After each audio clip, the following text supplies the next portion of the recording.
Glad we could make it. Perfect.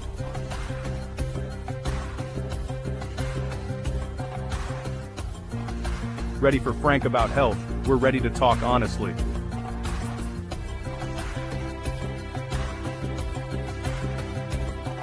This is Frank About Health. Let's get real.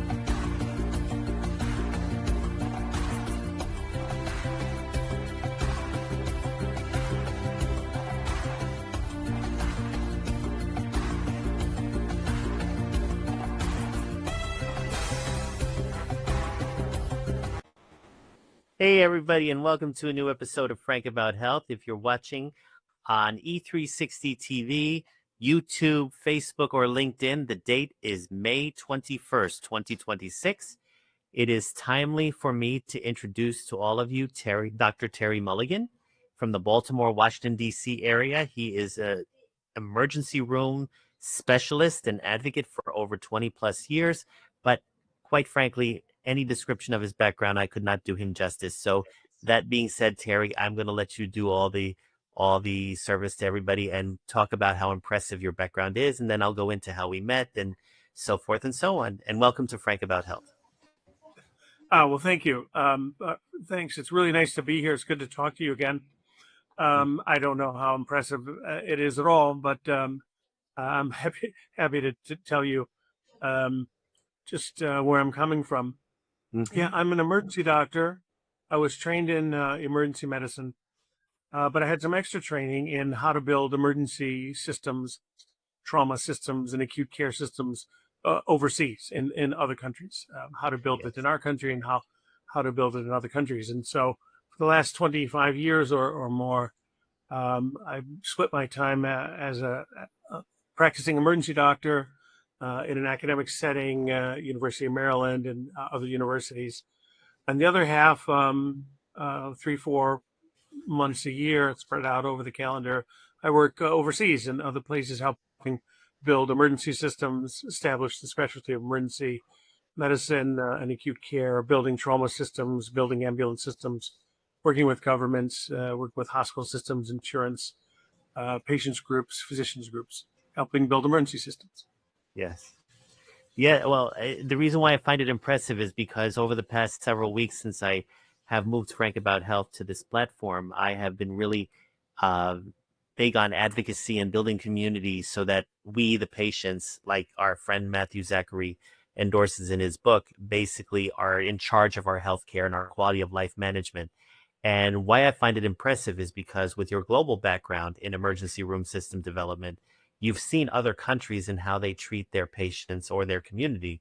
And some of them treat them much better than we are finding here in the U.S. So why I find it impressive is that you are therefore able to translate what it is that we can do better here in this country, as well as how the patient, me, you, any patient can really take ownership over their care and not think of themselves as or subservient to whatever the doctor wants or the hospital wants or the insurance company wants.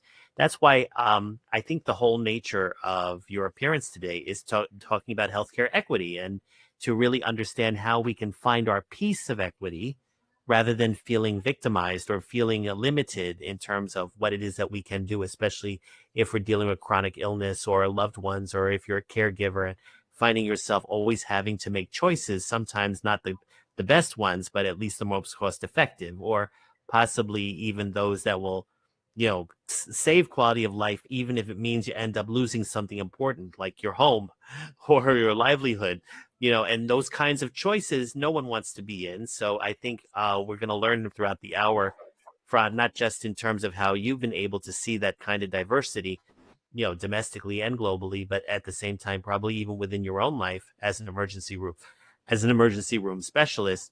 And then we also want to just uncover a lot of the missing pieces that a lot of people still to this day have when it comes to dealing with their healthcare. So, ladies and gentlemen, if I'm going to issue a disclaimer, it is this. This is the information of an expert physician in the medical profession. If it is not information that you agree with or do not wish to learn more about, this is not the show for you. We're not trying to issue any forced views on healthcare other than express the views and opinions of Dr. Terry Mulligan, as well as whatever questions that I ask him throughout the hour. They are also not the views of Frank About Health or of this station, but they are definitely food for thought that you can use for your own healthcare. All right. So that being said, how we met hits Matthew Zachary. He was my second guest on this show of back in a month ago, prior to his appearance at Lincoln Center, and Dr. Tom Ingenio, who also appeared on the show, had introduced me to you because of something that I'm involved in right now, trying to really help find financial solutions for people in healthcare. And you've been very informative, and I feel like that I've had an education in the last couple of weeks thanks to you. So I just thought it was fitting that we would be here to not only talk about your experience in the healthcare sector and what you've done over the last 20 plus years, even globally, but also we want to share with the audience a trailer for Suck It Up Buttercup, which I understand you're the executive producer of. I know that Dr. Todd Otten did appear on Frank About Health over at talkradio.nyc back in November or December. And at that time, it was still in development. And right now, from what I've heard, it had a very successful screening in Baltimore. And you have an upcoming screening in Portland, screening in Portland, Oregon on the 31st of May, correct? That's right. Yeah, it's a documentary film called "Suck It Up, Buttercup." Mm-hmm. You can find out about it at suckitupbuttercupfilm.com or siubfilm.com. Yes. And it's something I'm really excited about. I wound up meeting Todd and the other executive producers, several physicians, Todd Otten, Marianne Wilbur, and a really accomplished film team through a group I'm with called the American Academy of Emergency Medicine. It's the second biggest emergency medicine group in the world, in the U.S. also. Yes. 30-year-old organization that represents emergency physicians, emergency medicine, and advocacy for the champion of the emergency physician, and 8,000 plus members. And AAM, American Academy, is actually the biggest executive producer of the film. And during my interactions with them and the film, I became involved. They asked for our input. I said, "Do you really want my input? Because I'll give it to you if you want my input." And they took it. They actually ran with it. The input led to a long interview. The long interview led to them inviting me to become an executive producer. And just coincidentally, I'm a longtime film buff and documentary film buff. I made a documentary when I was in college, and so I have always wanted to somehow do this. And so the movie is, we're all really proud of the movie, Suck It Up, Buttercup. The title actually comes from a response that an interviewer in a different context, a response that an interviewer got from a insurance company executive when she asked, "What would you tell these doctors and nurses who are being overworked and being burned out and being ground into the ground with the overwork and the overwhelming volume of the healthcare system?" And this healthcare executive said, "Well, I would tell them to suck it up, Buttercup," meaning, take what you're going to get. Exactly. Work harder, put your nose shoulder to the grindstone, keep doing the work until what? Until when? Until you collapse? I mean, Yeah. so anyway, Yes. we're burned out. And so the system is about the crisis in the healthcare system. It's not it's about physicians and nurses and people working in the system. It's about patients. It's about Yes. everybody being left behind. Yes. Everybody who's falling through the cracks and through the holes in the healthcare system. We're all collectively being told to suck it up. You don't have to go get health care. If you want to get health care, this is what you get. But if you don't want it, then you don't have to go. I think that's the answer that a lot of us are facing Yes. when we're dealing with the system, and it's not really acceptable. It shouldn't be No, acceptable. exactly. Um, so yeah, as an emergency doctor, I had my training in the Bronx, and they train us how to take care of patients in medical school, and they teach you in residency. They teach you how to take care of emergency patients, or Right. surgery patients, or pediatric patients. Your training teaches you how to take care of patients, but it doesn't really teach you how to build the system. It doesn't even really teach you what the system is. Correct. The healthcare system is unbelievably huge and complex, and it's the number one, two, or three biggest sector in almost every 20 economy, Yes. and it's enormous. And so um, a lot of us physicians who graduated in our training were thrown out into the deep end, so to speak, without a really full good understanding of how it works. Right. And to be honest, I don't know that many people who understand how it works, the whole thing. Yeah. It's kind of like telling me, how does a cell work? Well, or how do you raise a child, or how do you play the piano? I mean, there's there's an answer, but there's a lot to answer, and you can't really give it, and you can't learn it in 20 minutes or so. So anyway, I kind of fell in love with emergency, and I got involved in a lot of relief work in other countries, Guatemala and El Salvador. And through my relief work, I realized the world really does need emergency and acute care services. It really does. Right. And there isn't a single go-to place. How do you actually do this? How do you build an emergency system, or an ambulance system, a trauma system, on purpose, in a place that has nothing, or in a Yes. place that has something, or Right. in a place that wants to improve it? How do Mhm. you do this? And so, after my emergency training, I did what back then was a first-time training for this, international emergency medicine development. So, how do you build the system? And so, Right. over the last 25 years or so, I've worked in about over 60 or 70 countries, building emergency and acute care systems. And so, got kind of a backdoor Yes. introduction to global healthcare systems through the avenue through my entry point of emergency care systems development. But so it's interesting. It's like it sounds as though that your career has been an upward trajectory, but you've been doing cart before the horse type of training. So you, at the same time, had a love of filmmaking and documentaries from your time, I guess, in college or wherever you did your first documentary. So this product that is about to be released again in Portland, we're actually going to show the trailer in about the halfway through the show, but that is actually the output of everything that you've learned while you've been going across the world building emergency care systems, and you've been observing the differences based on which part of the world you've been in. Correct? Well, yeah, I mean, the film is about there are a lot of people contributing to the film. So there are multiple different contributors. It's really the brainchild of Todd Otten and Marianne Wilbur. I'm proud to be one of the contributing executive producers, Yes. and I'm in the film for about, I think, 5 or 7 minutes total. But I was very interested in. I wanted the film back in the early days when we were still talking about the what we wanted to talk about. I wanted it to be about the whole thing, about the whole healthcare system. Um, Yes. um, the um, the system is really not working. I don't think the healthcare system is broken. I think it's fixed. I think it's built that way on purpose. Yes. It's producing exactly what it's supposed to produce. Mm-hmm. Um, Unfortunately, it's not supposed to be producing the way it's built. It's not supposed to be producing healthcare, Yeah. or at least it's not. It's not delivering healthcare the way everybody who's paying into it is expecting it to. Correct. Um, Correct. I think it works perfectly for the people who are owning it and who are running it.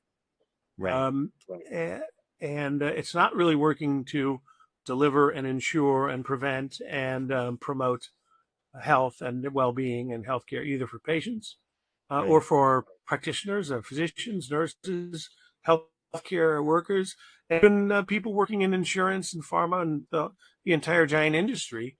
Um, it's not really working for them. It's really working for the people who run those sectors and the subsectors. So, Right. I think we're coming on 20, 30, 40 years now of this kind of corporate practice of medicine, and medicine being run as a business. Yes. And we're seeing a lot of the negative consequences of that. You know, um, I don't have anything against business. I went to business school about 3 or 4 years ago. I probably Yes. should have done that 20 years ago, but Again, the cart before the horse. it would have helped me with a lot of understanding. Um, but business is a business, and business practices and efficiencies and innovations and leverage and financing, and these are all fantastic tools that have produced some of the best, most amazing growth and equality and equity in the world that we've ever produced as a species. Yes. But it has its downsides, and it has its risks. And I think when you apply business practices to something like medicine or healthcare or health equity, that there's a risk, not just a risk, but a real reality of it being done wrong or being done accidentally wrong or intentionally wrong. There's a Yes. lot of incentive to do it the wrong way. The famous quote, it's hard for a man to do the right thing when his salary depends on him not doing the right thing. Correct. And so the idea that the healthcare, along with every other sector, it does have to have business involved. I mean, Right. the electric company is a business, and education is a business. The military has business involved, and healthcare has business aspects involved. But it shouldn't be a business and with profit as the number one and two and three priority, Right. let alone the only priority. The Um, human element is gone. So and that is what it is, the business of taking care of humanity and being mindful of mortality rates to come up with good solutions, whether they be medical solutions, technical solutions, obviously financial solutions, and then of course putting us in a position where we can really segment the population as, instead of healthy or critically ill, you've got your pediatric patients, your children, you've got, the millennials, you've got the Gen Z, you've got the seniors, and of course they the become most vulnerable population and probably even spend most of the GDP on healthcare expenses across the board. And yeah, so what we have seen with the current administration is a lot of disruption in what already, like I agree with you, has been a fixed or rigged system of sorts. yeah. And it's making it now, I don't know what the right word is, dysfunctional or just very restrictive, and creating a lot of bottlenecks where they should or shouldn't be, depending on who you ask. So I'm just impressed at how you've been able to take your love of documentary and storytelling and actually serve as a bridge between the for-profit motive and the humanistic side of healthcare. And I think that's where, in all of this, even though there's still a lot of questions to be asked, the one common thread in all of it seems to be understanding, where does the individual patient have a sense of equity in their healthcare? Is that a correct assumption? Yeah, I mean, you're hitting it kind of on the head. The the whole idea of the healthcare system this is not an ancient system. This is a new thing. I mean, Right. we didn't have modern medicine until recently. It seems like it's a long. I mean, of course, it's an old healing tradition and medical tradition, but we didn't know. We didn't even know that bacteria and viruses and fungus existed as living things until the 1850s or so. We didn't know that they caused disease, the Mm-hmm. number one cause of death for all of human history, infectious disease, until the 1920s. We didn't even know that bacteria and viruses were causing these diseases until Yeah. the 20s. We didn't have Yes. antibiotics until the 30s and 40s. We didn't have Yep. any real modern healthcare that we kind of recognize until the 40s and 50s. We didn't have It took the anesthesia until the pandemic. 50s. Yeah, Yeah, it we took didn't the have pandemic. anesthesia until the 50s. We didn't have insurance really until the 50s and 60s on a large scale. Right. And there wasn't a lot we can do for a lot of disease, like in heart attacks during the 1960s. There wasn't a lot you could do. It would give you pain medicine and some high blood pressure medicine and put you in the hospital and bed rest and kind of cross your fingers. And some of the medicines we gave turned out increasing mortality. And so this is not ancient history that this happened. This is like one grandfather ago. Yeah. So 1920s, 1930s, this is not ancient history. So this, I think what has happened over the last, half a century or so is that medicine has moved from a kind of disjointed disconnection, Rube Goldberg concatenation of different services, Yes. insurance and then service and hospital care and outpatient care. And of course, modern medicine and science has gone up the whole time. And these pieces every 10 years get kind of tagged onto and put onto this lumbering hulk called the healthcare system. And it wasn't all built at one time. It wasn't built by one group or one hospital or by doctors. It was built by government and all over. And so we have this kind of this lumbering machine. What happened, I think, was during the 60s, 70s, 80s, was that it started to become massive and political, and it was looked at by the business community as an untapped opportunity. And so I think one of the major modern changes since the 70s and 80s is that this system went to being run mostly by doctors Right. to being run mostly by business people. Yeah. And this was, I think, this was an active decision, as well as just kind of a general evolution of a system that's giant, bigger than anybody can understand. And so Absolutely. now what we see is that the system is really designed not for healthcare or health prevention or health maintenance. It does deliver that sometimes, maybe most of the time, but it's not really designed for that reason. It's really designed for mostly for business concerns, shareholder value. Yes. And what you see, me being an idiot, non-business person, that we see that it's being operated like every other sector that involves business. And that might be okay if we're talking about hardware stores or, luxury goods or selling cars. That you can have, profit as the main motive.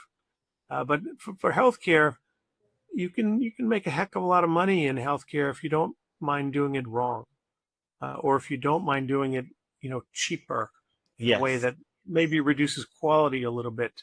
Yep. Then you can reduce it even a little more and make some more and make some more. So I don't think it's populated by evil, scheming Mr. Burns type, bad people who are making all the decisions. Although there are some moral hazard type people involved in this in all the areas. I think it's mostly just because we all work for a machine that has a different priority. The Correct. healthcare machine, this giant factory that's producing, is really it has different incentives. That the incentives are different than maybe what the human beings who work there. What my view is based on that. I mean, it is a business after all, and we are looking at chronically ill patients probably representing 20-30% of the market, which of our country. So it operates on for-profit motive. I mean, this is just my opinion. I could be wrong, but it operates on the motive of profit and revenue driving and ways of revenue driving, because most of the time, most of the users of these various vehicles, whether it's hospital systems or insurance systems or even pharmacies, are basically already healthy. They're just maintaining their life as need be. Now, I gather, that includes the working population, anywhere from people in their 20s out of college all the way to retirement age. That could be families, that could be obviously children unless they have the rare cases of childhood diseases and stuff like that. But when you get to 80 plus, that's a segment of the population that the system is not even designed for. And that's why we have 20% of GDP evolving healthcare expenses and really impacting our overall economy, among other things that are happening in our economy right now. Yeah. But there's no balance. There are a lot of reasons. Yeah, there are a lot of reasons. I think what we have are these big, giant global trends that have happened over 100 years or so. Right. And then there are the shorter term responses to those trends. And the shorter term responses, one of them is in the last 20 or 30 years, we've seen medicine really become a for-profit entity, not just in the US, but in other places. You know, in the US, we kind of invented cigarettes and we exported that to the world. We invented grocery stores and fast food and exported that to the world. Now, unfortunately, we're exporting for-profit healthcare systems as a concept to the rest of the world. And so even other places that have different healthcare systems and different setups, there still is this entry and the risk of adding a for-profit element to those systems, whether they're national healthcare services or national health insurances or, the Bismarck sick pool model or for-profit, not-for-profit system. Yeah. What I learned of working in 50, 60, 70 countries is 195 countries in the world. There are not 195 kinds of healthcare systems. There are about 6 or 7 kinds with, a whole bunch of different variations, of course. And in the U.S., we have combined public insurance. Medicaid and Medicare covers somewhere like 35, 40%. Private insurance, about another 25 to 35%, depending on how you measure it. Right. And another 10 to 20% who are either non-insured or underinsured. And some of these people who are non-insured are they making the decision to be non-insured, like young people. And so we have this kind of a combination system ourselves. But I think what has really happened is that the profit motive has really driven the evolution over the last 30, 40 years. And that's what the movie is about. So the movie is about, we are in a situation now where we're spending up to $25,000 on average per person in the US for private insurance into a healthcare system that is one of the most expensive in the world. And it's not delivering the best care in the world. And in fact, there are vast parts of this population who are not being served at all. And in fact, not only not being served, but are being hurt by the system. And so if this were anything else, if this were an industry, let's say a energy industry or oil industry or a factory or something that built its factory down the street from you and it produced all these negative effects, we would rise up against it and protest and do whatever we need to do to change it. But because this is such a giant, vast, and complicated, and sometimes intentionally hard to understand system, we just have to suck it up. And we have to suck it up as patients. We have to suck it up as doctors, nurses, people working in the system. I think it's time for it to be different. It's past time. Well, it's also the movie's about. Yeah, no, I was just going to say it's also time to show the trailer of the documentary. But I also wanted to address some points that you said earlier. Like you mentioned, the 1920s is when we learned about penicillin and other kinds of solutions. Obviously, that's Spanish flu pandemic, and then of course we all know that between 2019 and 2021 was the COVID-19 pandemic. So it takes a pandemic for a lot of people to really get grounded and understand, what are we dealing with? Are we dealing with a healthcare industry, a healthcare ecosystem, or just a healthcare bubble that a lot of people are still muddling their way through?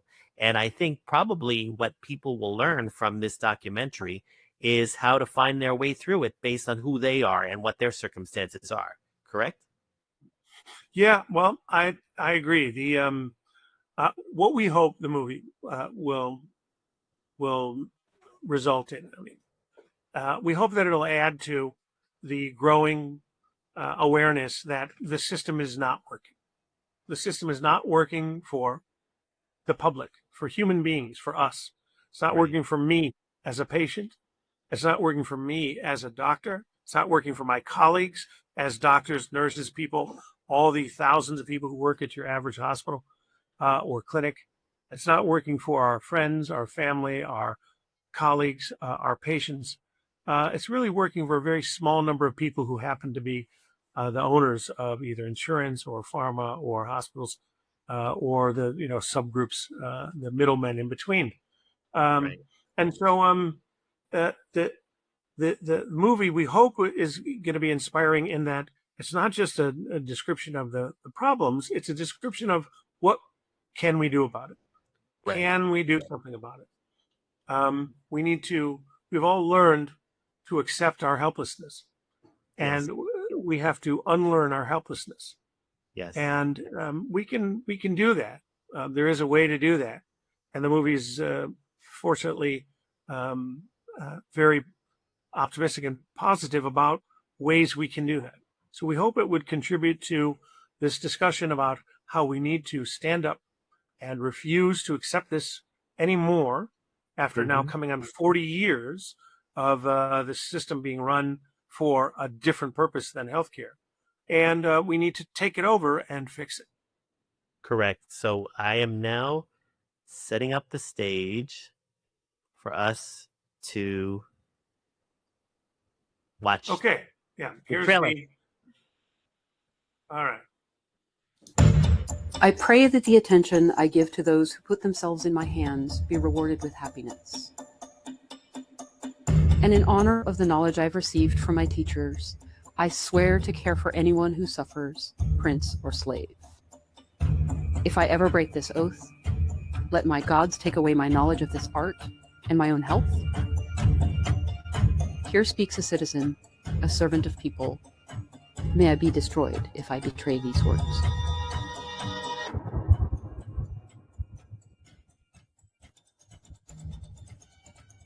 When we take that oath, make a deep commitment to put that patient in front of everything, our families, our own well-being, our sleep, our food, our rest, everything. Nobody starts out in college to say, like, what I'd like is to have a job that at night I go home and I'm scared and sad. Like, nobody signs up for that.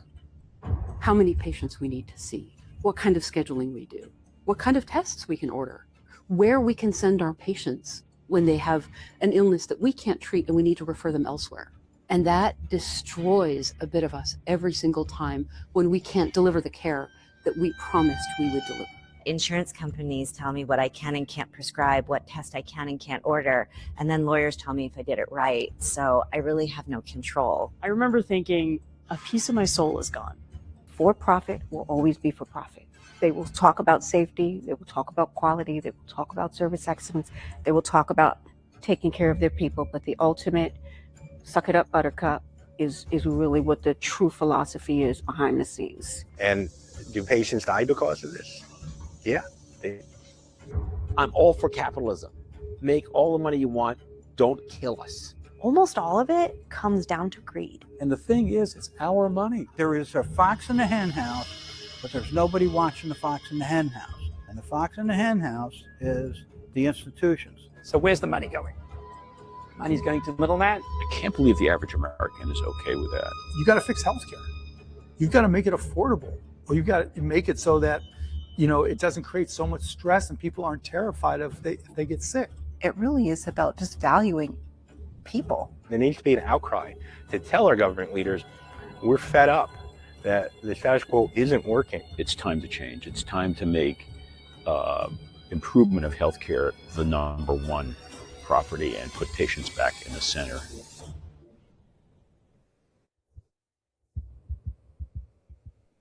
All right. So, one of the people that we saw in there was our friend Matthew Zachary, and that is exactly how we met in real time after our first meeting virtually. And I could say, I don't know if you knew this, but here in New York last night on 10 o'clock news, channel 11 WPIX, Matthew Zachary was featured about his book, We the Patients, which is the cover right here. And basically, I think they showed him ringing the bell of the New York Stock Exchange when he was promoting Stupid Cancer. So that must have been old footage from the early 2000s when he launched that non-for-profit.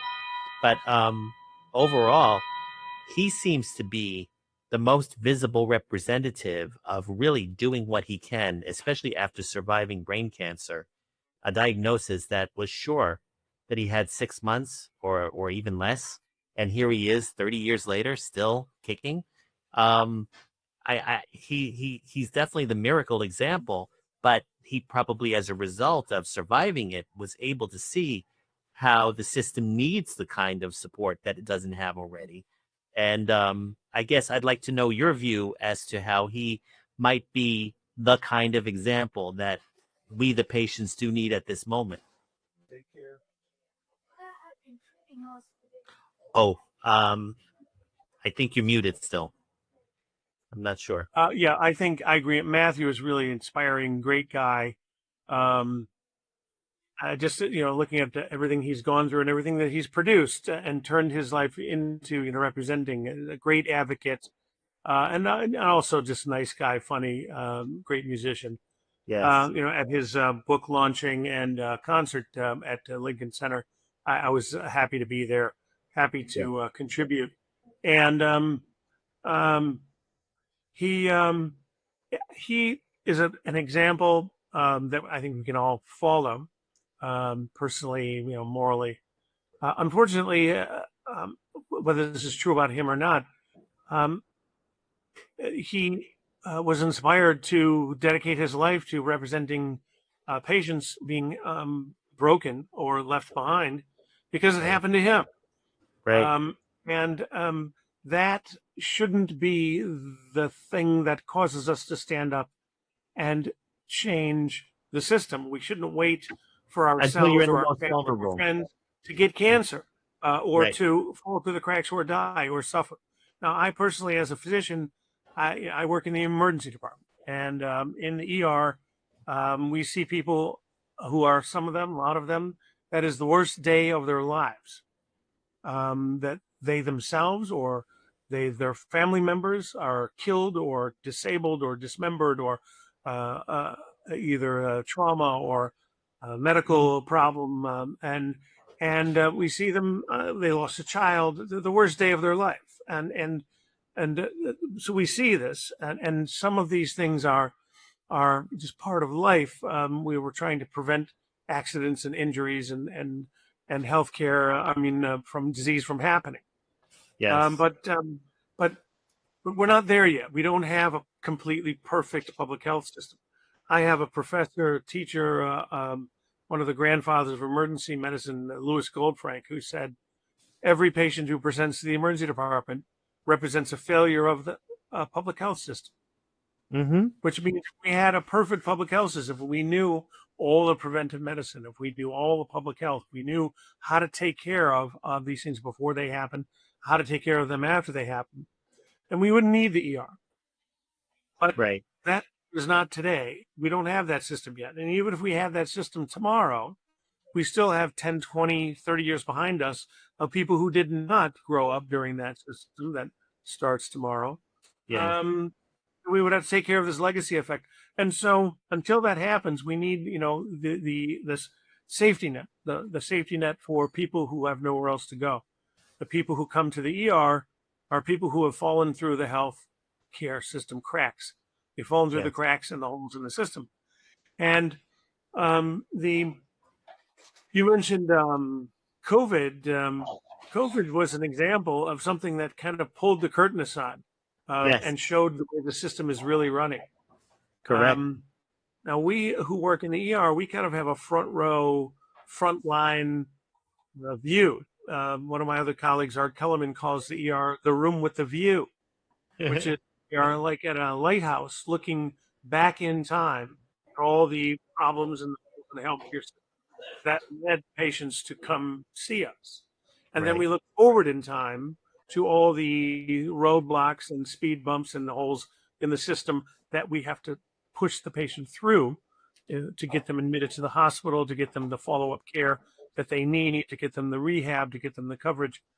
And so we have this maybe privileged view in the healthcare world, maybe a little more than some other specialists, that we see the whole, we're sitting in the middle of this web, spider web, and we see all the problems leading people to us and leading people away from us. And so we kind of have a sensitivity to when the healthcare system isn't broken, isn't working. And those are our people. The people, we're the safety net for the system that has holes and cracks in it. Except now, the holes and cracks have been put there on purpose. Yeah. They've been put there on purpose by insurance and by pharma and by the middlemen and the pharmacy benefit managers and all the middle groups that exist between either insurance and pharma and the patients and us. Everybody taking their little piece of the waterfall of funding. They are each putting their cup into that waterfall, and the patient who's at the bottom of this giant waterfall is left with nothing, drops instead of a river. I appreciate your. No, I'm good. Go ahead. Say that again. And so the movie really is about this system. We can stand up. We can stand up as doctors and nurses and people who work in healthcare. We can stand up as patients. Matt has shown how patient advocacy, in his case for cancer patients, is a really valuable moral imperative that we all need to pay attention to. And it's a political strategy.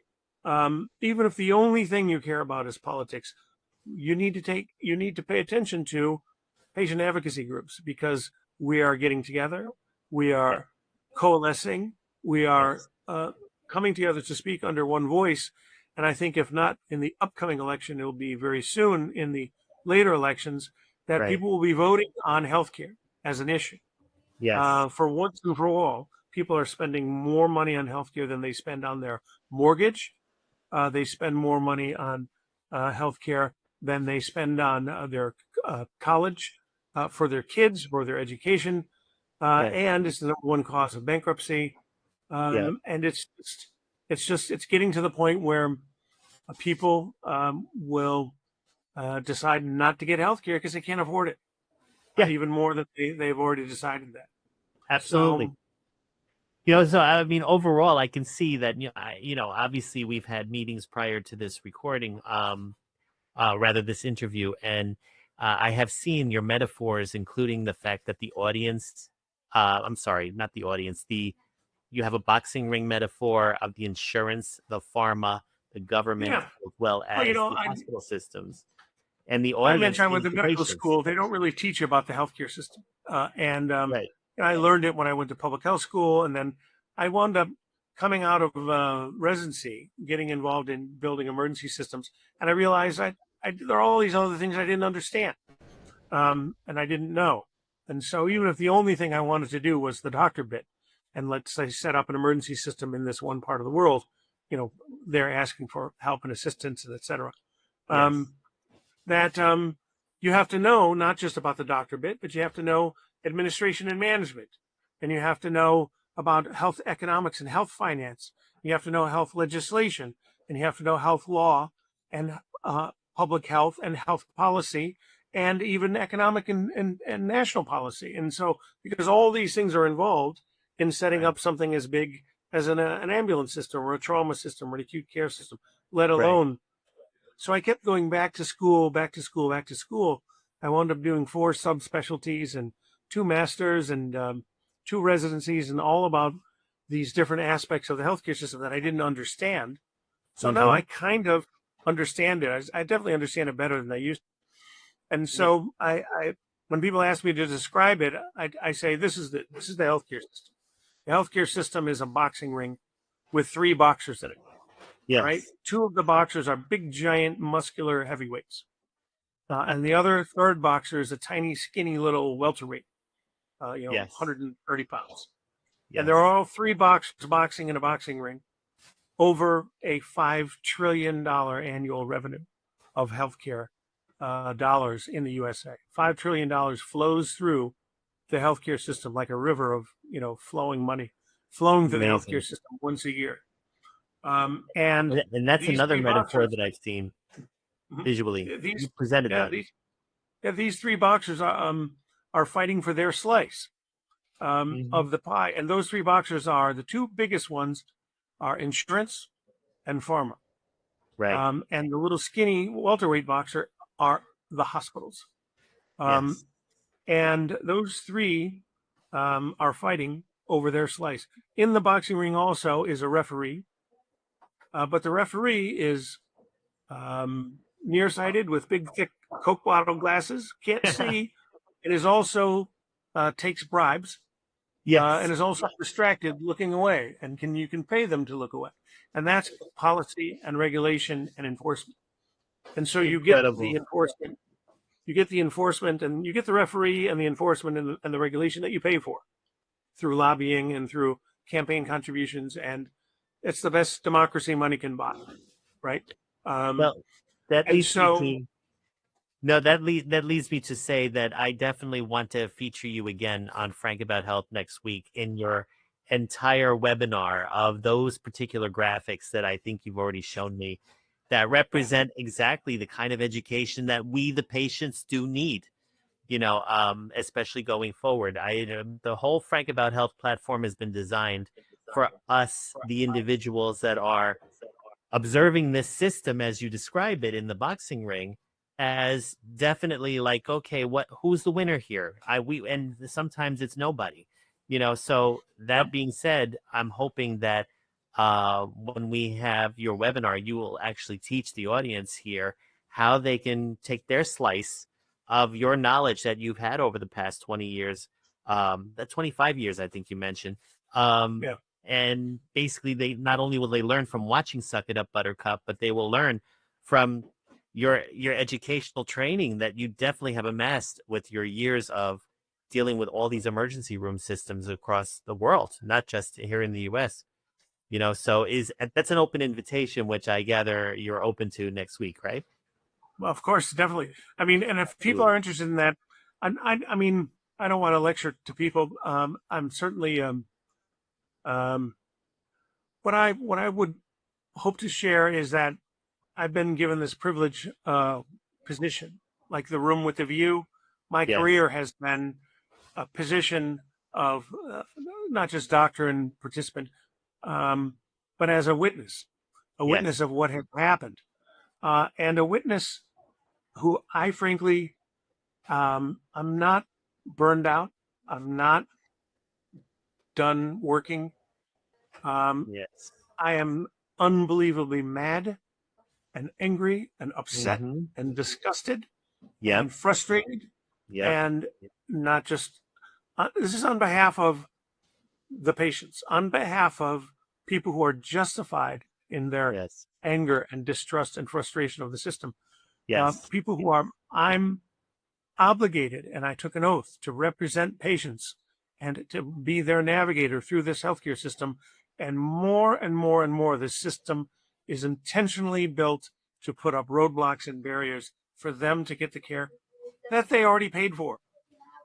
And that enrages me too, which is why I definitely feature people like you that want to do something about it. And obviously Suck It Up Buttercup is one way of doing something about it through education and information. But that's kind of the misfortune at the same time. While you're disgusted at what the system has done to the patients unfortunately are left without the knowledge of what resources they may or may not have available to them, and therefore don't really know the first thing about taking the initiative to build it, unless you're someone like a Matthew Zachary that's been able to live through the experience and then develop his own inner resources to do what he's doing now going forward. But you don't want to be part of the select few, like you said earlier, because of your disability or because of your illness. You get a head start on this by using that inner talent that's within you and discovering what that is. Hopefully the documentary will bring insight to people who are watching it as to what it is they can do to really get all the necessary funding and support and the right doctors and the right hospitals and so forth and so on. I think gather even go ahead. individually we wind up becoming overwhelmed and we get frustrated. Yeah. And we have insurance claims denials or reversals. We need pre-authorized permission to get certain tests, etc. And we become very frustrated very quickly, and we feel helpless. But actually, we can unlearn that helplessness. It's not true that there's nothing that can be done. It's not true that this can't be fixed. These things do happen. These major sectors do change from time to time. Major sentiment does change. Like one of my business professors, Scott Galloway, says, all these unequal systems will correct over time. Unfortunately, they usually self-correct, involving pitchforks and mobs and people like rioting. Historically. And so let's see if we can make a change before the system crashes or before everybody rises up and decides to, protest because they have no other choice.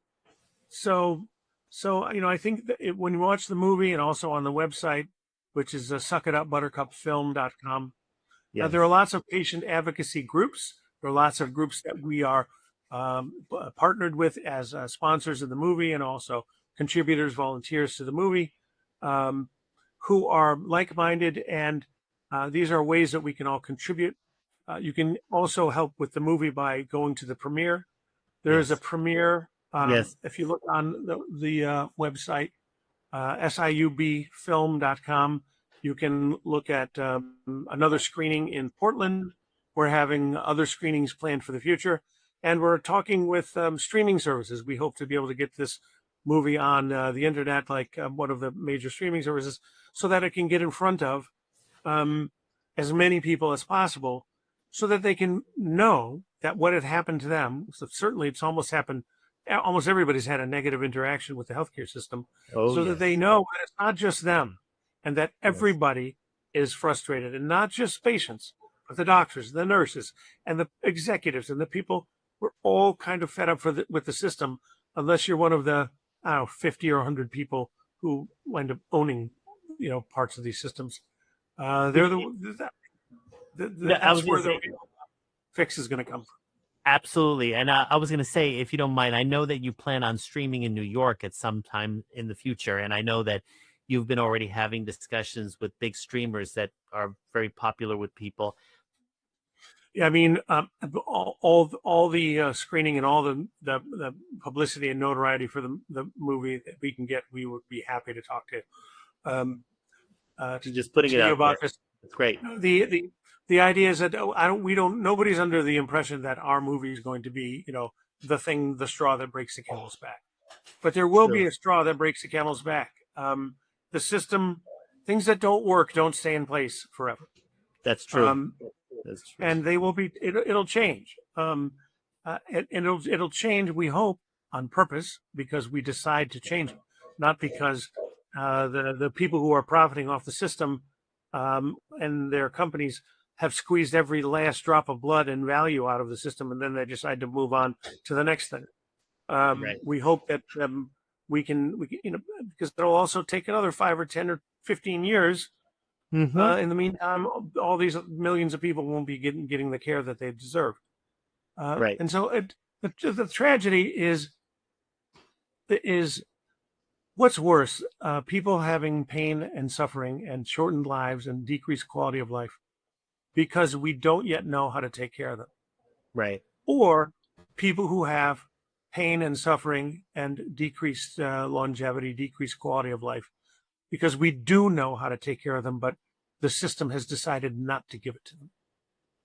I think that second scenario is worse. It's a double or triple evil. Yes. They're not getting the effect because of some should be unacceptable reason. Well, I hate to do this to you, but you are coming back next week to give your education webinar on the healthcare system as you've developed and your understanding of it over the past 25 years.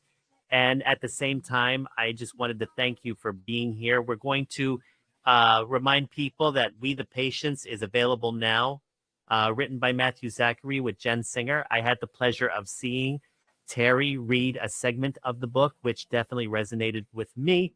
And it was an excellent concert. And I got more interested in his music when he played it. I know that's available on Amazon Music and iTunes or Apple Music. I think that's what they call it now. And he is definitely, I think this book, as well as his advocacy and his Out of Patience podcast, is going to create an awakening, which is basically what everybody needs. But yet we are aware that with all the information that we gather, whether it's from podcasts or shows like Frank About Health or the concert or even that documentary, Suck It Up, Buttercup, it's only the beginning, because it is still going to be a long term. We are still, like you said earlier, in a 20 or 30-year backlog of things that even with AI and other new developments, it's still going to take time for people to really get on board with understanding how to get the best resources for their healthcare. So thank you, Terry, for being here on this episode of Frank About Health. Thank you, everybody, for watching on YouTube, Facebook, or LinkedIn. If you have any questions, you can reach me at frankrharrison1@gmail.com. And I think, Terry, where can people find you, on social media or on my email? I'm on LinkedIn, Terrence Mulligan, TERRENCE Mulligan. You can also find me at GEMI.health, GEMI, which is a Global Emergency Medicine Initiative. So GEMI.health. Awesome.